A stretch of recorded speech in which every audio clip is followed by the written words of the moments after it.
कौमी असम्बली लिए चलते हैं आपको, जहां पर वफाकी वजीर कानून अज़म नज़ीर तारड़ इस वक्त इजहार ख्याल कर रहे हैं। उसमें मुख्तलिफ आरा भी आई और इलेक्शन कमीशन जो कि आइन के आर्टिकल 218 के तहत बाइख्तियार है इस मामले में कि वो इलेक्शंस का शफाफ और गैर जानिबदाराना इनेकाद करवाए, उसने प्रोसेस शुरू किया। इस अरसे में लाहौर हाई कोर्ट और पेशावर हाई कोर्ट में पिटीशंस फाइल हुई। वो पिटीशंस अभी पेंडिंग थी और एक दरख्वास्त में फ़ैसला होने के बाद उसकी ICA थी कि सुओ मोटो केस नंबर 1/2023 जो है उसके लिए सुप्रीम कोर्ट ऑफ पाकिस्तान में वो मामला तो चल रहा था किसी CCPO की तबादले और मोतली के बारे में, लेकिन उसमें 2 मोअज़्ज़ज़ जज साहबान ने भिजवाया चीफ जस्टिस साहब के इस पे आप सुओ मोटो लें और इंतखाबात के इनेकाद के लिए हुक्म जारी किया जाए या देखा जाए। तो 9 रुकनी बेंच आप सब के नोटिस में है, 9 रुकनी बेंच कॉन्स्टिट्यूट किया गया। सियासी जमातें जिनमें पाकिस्तान पीपल्स पार्टी, पाकिस्तान मुस्लिम लीग नून, जमीयत उलमा इस्लाम शामिल थी, उन्होंने उन 2 जज साहबान पे जिन्होंने ये नोट इनिशिएट करवाया था और उन्होंने अपने उस हुक्म में जिसके ज़रिए उन्होंने चीफ जस्टिस साहब से कहा सुओ मोटो लिया जाए, कुछ तफसील से लिख भी दिया था, यानी अपना माइंड डिस्क्लोज़ कर दिया और कुछ और बैकग्राउंड भी थी। तो उन 2 जज साहबान ने रज़ाकाराना तौर पे उस केस से अलहदगी इख्तियार कर ली। स्टोरी गोज़ ऑन जी। और फिर वो 7 बेंच में से 4 मुअज़्ज़ज़ जज साहबान ने अक्सरीती फ़ैसला दिया और उसमें उन्होंने ये तय कर दिया कि जो सुप्रीम कोर्ट की ओरिजिनल जुरिस्डिक्शन है 184(3), यानी कि मोटो नोटिस लेना या अज़हुद जिसे कहते हैं हम इख्तियार इस्तेमाल करना, ये केस उसके लिए मुनासिब नहीं है। लिहाजा उन्होंने वो दरख्वास्त या दरख्वास्तें जो उसके साथ मुंसलिक थी वो खारिज कर दी। उस पर एक डिबेट शुरू हुई कि जी जो बाद में 5 रुकनी बेंच में से 3-2 की राय थी वो फाइक होगी या वो 4-3 की। किस्सा मुख्तसर ये कि ये जो डिटेल्ड जजमेंट आने पे बात तय हुई, साबित हुई कि 4 मुअज़्ज़ज़ जज साहबान ने बिल्कुल क्लैरिटी के साथ 7 में से वो दरख्वास्तें खारिज की थी। मामला सर यहाँ पे नहीं रुका, मामला इस ऐवान में भी डिस्कस हुआ और इस मुअज़्ज़ज़ ऐवान ने करारदाद मंजूर की जिसमें उन्होंने कहा कि ये एक सियासी मुकदमा था, एक पॉलिटिकल क्वेश्चन था, लीगल और कॉन्स्टिट्यूशनल के साथ साथ उसको जिस तरह से डील किया गया उस पर भी आपने अपने तहफ़्फ़ुज़ात का इजहार किया। और फिर इस मुअज़्ज़ज़ ऐवान ने ये करारदाद के ज़रिए ये बात तय कर दी कि फ़ैसला जो है वो 4 जज साहबान का जो मेजॉरिटी डिसीजन है ये मुअज़्ज़ज़ ऐवान उसको मानता है। इस मुअज़्ज़ज़ ऐवान ने वफाकी हुकूमत को भी ये हदायत दी कि आप जो अक़लियती फ़ैसले में जारी हदायत हैं उन पर अमल करने के पाबंद नहीं होंगे और इस मुअज़्ज़ज़ ऐवान की सेंस ली जाएगी जब भी कोई ऐसा मामला होगा। सब्सिक्वेंट प्रोसीडिंग्स में हुक्मनामा फिर जारी हुआ कि वफाकी हुकूमत 21 अरब रुपए के जो फ़ंड्स हैं वो मुहैया करे फेडरल कंसोलिडेटेड फ़ंड में से इलेक्शन कमीशन ऑफ पाकिस्तान को, और वो रकूम जो हैं वो एक स्पेसिफाइड टाइम के अंदर प्रोवाइड करना थी। वफाकी काबीना में जब ये हुक्म आया अदालत उज़्मा से, तो क्योंकि ये ऐवान ऑलरेडी फ़ैसला दे चुका था, अपनी अक्सरीती राय का इजहार कर चुका था, करारदाद अडॉप्ट कर चुका था, तो फेडरल कैबिनेट ने इन fitness of things and in view of the background के ये अल्टीमेटली अमाउंट्स जो हैं फेडरल कंसोलिडेटेड फंड से उनका जो इजरा की इजाज़त है इस मुअज़्ज़ज़ ऐवान का आईनी इख्तियार है। तो एक बिल जो है वो वफाकी हुकूमत ने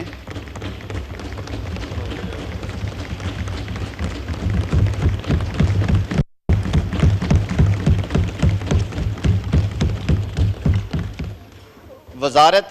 ख़जाना की सिफारिश पे एक बिल जो है वो पेश किया इस मुअज़्ज़ज़ में, जिसमें आइन के आर्टिकल 81 की क्लॉज ई के तहत प्रपोज किया गया था कि ये जो एक्सपेंस है इसको चार्ज्ड एक्सपेंस के तौर पे ट्रीट किया जाए, ताकि फिर वो एक मसला हल हो और जो वोट है वो सप्लीमेंट्री ग्रांट पे या फंड्स के इजरा पे वो अवॉइड हो सके। वो मामला कौमी असम्बली की स्टैंडिंग कमेटी बराए ख़जाना और कानून की मंशा के मुताबिक सेनेट ऑफ पाकिस्तान की स्टैंडिंग कमेटी बराए ख़जाना में भी गया। दोनों कमेटीज़ ने यूनानिमसली ये रिजॉल्व किया कि ये बिल जो है ये गैर ज़रूरी है, और साथ ही उन्होंने ये भी कहा कि कौमी असम्बली पहले ही करारदाद के ज़रिए ये कह चुकी है कि जो 4 जज साहिबान का अक्सरियती फैसला है हम उसको मानते हैं और वो आइन और कानून के ऐन मुताबिक है। वो बिल इस हाउस में पुट किया गया, प्लेस किया गया और इस मोअज़्ज़ज़ ऐवान ने वो बिल रिजेक्ट कर दिया। दोबारा जब ये मामला सुप्रीम कोर्ट ऑफ पाकिस्तान को रिपोर्ट किया गया कि जी ये सूरत हाल हुई है, और वजारत ख़जाना और वफाकी हुकूमत के जो principal law officer attorney general साहब ने एक रिपोर्ट की शक्ल में जब कोर्ट के सामने रखा, तो कोर्ट ने फिर हुक्म दिया कि नहीं, ये अमाउंट्स जो हैं 21 अरब रुपए की, वो उन्होंने स्टेट बैंक ऑफ पाकिस्तान को हदायत की कि वो ये रकम फेडरल कंसोलिडेटेड फंड में से अवेलेबल करेगा, और वजारत ख़जाना से कहा गया कि आप ये रकम जो है इलेक्शन कमीशन को भिजवाएंगे और आप उसकी एक्स पोस्ट फैक्टो अप्रूवल जो है वो कौमी असम्बली से लेंगे। ऐसी सूरत हाल से 2-4 सूरत हाल में कौमी असम्बली की कायमा कमेटी बराए ख़जाना ने इस मामले का नोटिस लिया। उन्होंने मीटिंग कॉल की जिसमें उन्होंने मुझे भी दावत दी और लीगल पर्सपेक्टिव से मेरी राय भी उन्होंने ली। जनाब स्पीकर, अगर हम आइन का मुताला करें तो आइन के आर्टिकल 81, 82, 83, 84 में, और बल्कि ये आर्टिकल 73 से शुरू हो जाती है सारी स्कीम, एक चीज़ जो है वो बिल्कुल क्लैरिटी के साथ दर्ज है कि फेडरल कंसोलिडेटेड फंड में चार्ज्ड एक्सपेंस के अलावा, और चार्ज्ड एक्सपेंस मैंने पहले इस ऐवान में तफसील के साथ बयान किया था कि वो तनख्वाहें और मुराआत हैं जो कि सुप्रीम कोर्ट ऑफ पाकिस्तान की, इलेक्शन कमीशन की, सेनेट ऑफ पाकिस्तान, कौमी असम्बली, ये वो अदारे हैं जिनके जो रेन्यूमरेशंस और जो ऑफिस एक्सपेंसेस हैं उन्हें हमने चार्ज एक्सपेंस में रखा है आर्टिकल 81 में। उसके अलावा जो भी रकम मुख्तसर है फेडरल कंसोलिडेटेड फंड में, चाहे वो बजट में हो या बाद में सप्लीमेंट्री ग्रांट की सूरत में है, वो इस मोअज़्ज़ज़ ऐवान का कुल्ली इख्तियार है कि उसकी अप्रूवल प्रायर या एक्सपोस्ट फैक्ट मोअज़्ज़ज़ ऐवान ने देनी है। क्योंकि ये ऑगस्ट हाउस ऑलरेडी इस मामले के ऊपर अपनी राय दे चुका था, तो स्टैंडिंग कमेटी ने वजारत ख़जाना को हुक्म दिया और उनकी तजवीज़ के ऊपर वजारत ख़जाना ने वफाकी काबीना के सामने यह मुद्दा रखा। वफाकी काबीना ने इसको डिलिबरेट करने के बाद सप्लीमेंट्री ग्रांट आइन के आर्टिकल 82 क्लॉज 2 के तहत तलब की और इस मुअज़्ज़ज़ ऐवान के सामने दोबारा ये मामला लेके आए। दोबारा इस ऑगस्ट हाउस ने इसको डिलिबरेट किया, इस पर गुफ्तगू हुई। मुझे याद है उस दिन मेरे आयल के उस तरफ बैठे दोस्तों में से मोहसिन लगारी साहब ने भी उस पर गुफ्तगू की और उन्होंने कहा कि ये चार्ज्ड है। फिर उन्हें बताया गया ये चार्ज्ड एक्सपेंस नहीं है। कहा गया कि ये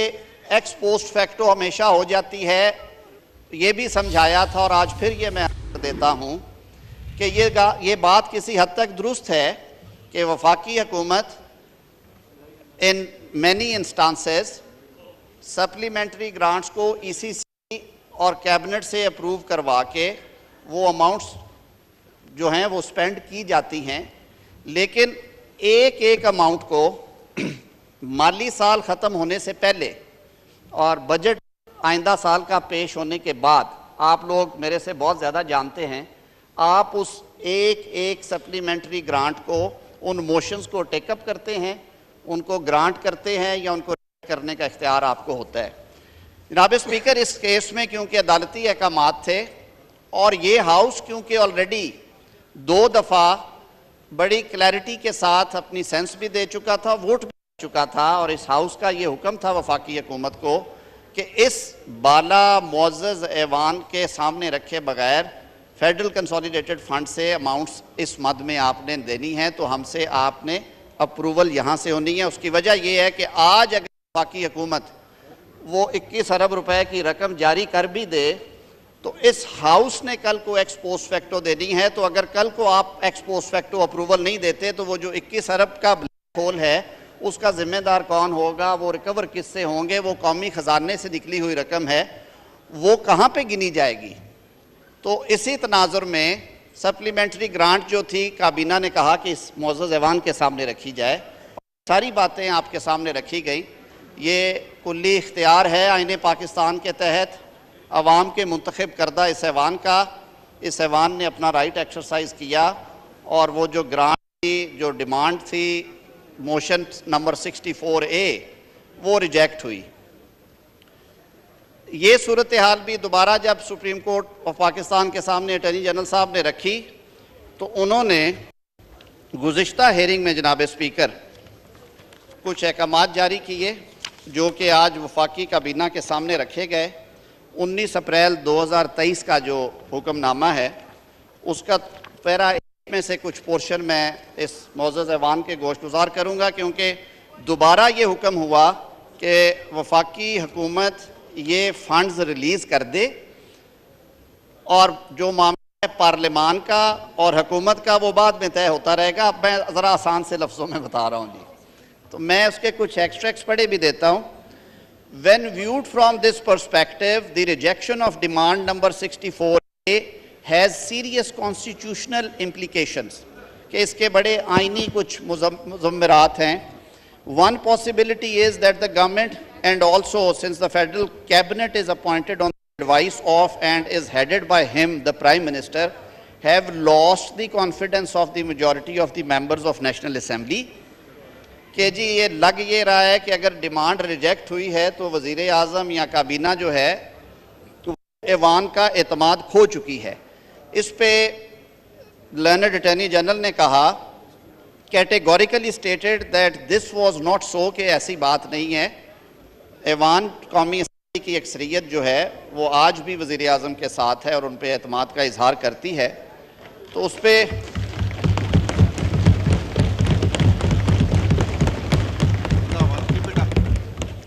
The federal cabinet and the Prime Minister have and had at all times the confidence of the majority of National Assembly. For present purposes, we accept this statement made by learned Attorney General. उन्होंने कहा हमने ये मान लिया, लेकिन the other possibility then is that the putative rejection of demand number 64A is to be regarded as anomalous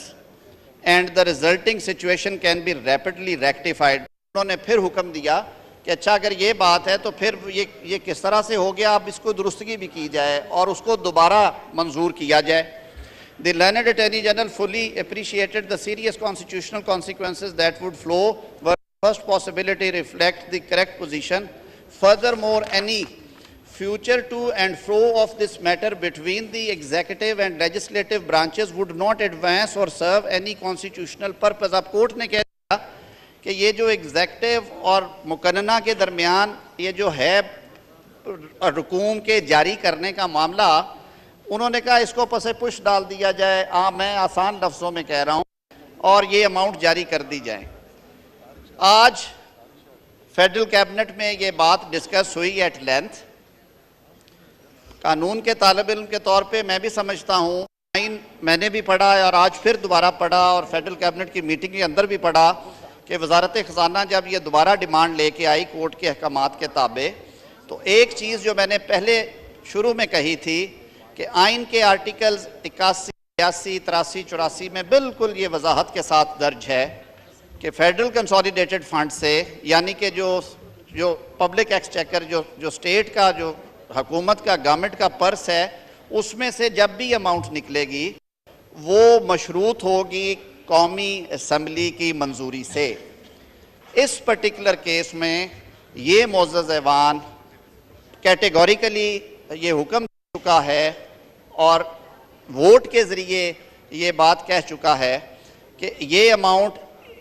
इस head में से नहीं दी जा सकती फॉर सर्टन रीजंस, और ये इख्तियार है इस ऐवान का कि वो रीजंस के साथ and even without reason on the basis of vote उन 22 करोड़ अवाम के दिए हुए मैंडेट के तहत आप ये फैसले करते हैं। तो फेडरल कैबिनेट ने आज इस सिचुएशन को असेस करने के बाद, डिलिबरेट अपॉन करने के बाद ये मुनासिब जाना कि इस डिमांड को फॉर कंसिडरेशन एंड डिलिबरेशंस आपके सामने रखा जाए। आज हम इसे किसी बिल की सूरत में नहीं लेके आए क्योंकि वो एक्सरसाइज हम ऑप्शन पहले कर चुके हैं। मेरी इस्तदा ये होगी कि इन मारूजी हालात में इस मोअज़्ज़ज़ ऐवान का ये आइनी इख्तियार है कि ऐसी सिचुएशन में वो अपने पहले किए हुए फैसलों की ही तौसीक करे, या अगर उस पर नज़र-ए-सानी भी करनी है तो ये बात मैं on the floor of the house कह रहा हूँ, ये इख्तियार ना वफाकी हुकूमत का है ना किसी और इदारे और अथॉरिटी का है, ये कुल्ली आइनी इख्तियार मुअज़्ज़ज़ ऐवान का है। यहाँ बैठे हुए मेरे इन मुअज़्ज़ज़ बहनों और भाइयों का है। तो ये इन गुजारिशात के साथ मैं मज़ीद ये अर्ज़ करना चाहूँगा कि अगर वज़ीर ख़ज़ाना साहब का भी आप व्यू लेना चाहें, मैंने जो इसको लीगली असेस करके कैबिनेट में आज जो डिस्कशन हुई थी उसका ख़ुलासा आपके सामने रख दिया है। इस मुअज़्ज़ज़ ऐवान के लिए होगा कि इस पर डिस्कस भी करें, और ये बात कि आईने पाकिस्तान ने जो फाइनेंशियल ऑटोनमी और जो इख्तियार इस मुअज़्ज़ज़ ऐवान को दिया हुआ है उसे एक्सरसाइज करना